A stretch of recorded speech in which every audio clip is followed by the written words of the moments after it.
Iuria kaluke somero loka Oyama Eolu Primary School kesa tado tu ayala makej kaulo na kada MP loka ebuku loko kabir maido Alfred elalo edakasi aingara in kesi keda mabatin akaisa uni kanu kada Adukia Etogo ilu kada imwalimu kotomona inapeta nwapot ko jaunos kotomono somero kalong Iuria kesa balas daebe adaona kwa na yuar kesi kotoma na aiman na bet kes ajaut kotoma kanukati adumune sirigen lokada agwel na amabati no aina ni kesi petre kwa na adukunda Etogo iyare balase uria daebe edio pet kotomono Togo ilutoso maiti mwalimu nesta mojo ngit Ido amabatin kesa mojo ngata kosoda kerwatat nisda mam ejoko dogi abera tina timeri sukulu wankan enbe okeleni wa mabati ko chiane ko kanya kino emi wa mabati pien pwakulu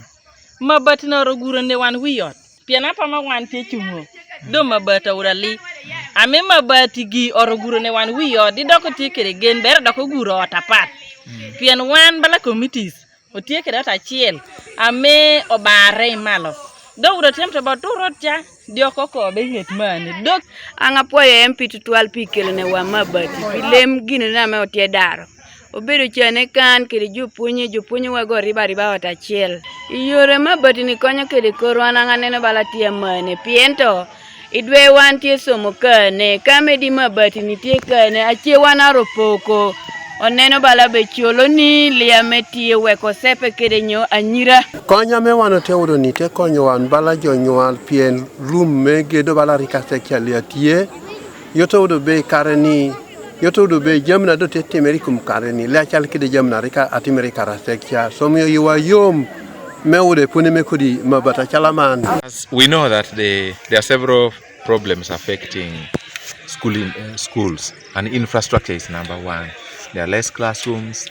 there are no dormitories for some schools that are urban where kids need to be at school.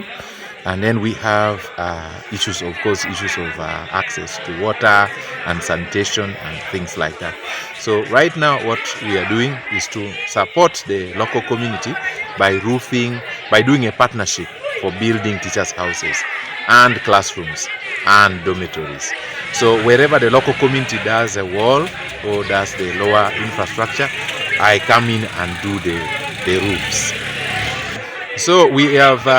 intervened in several schools. Michael Onyinge, TV East, Kokabirmaido District.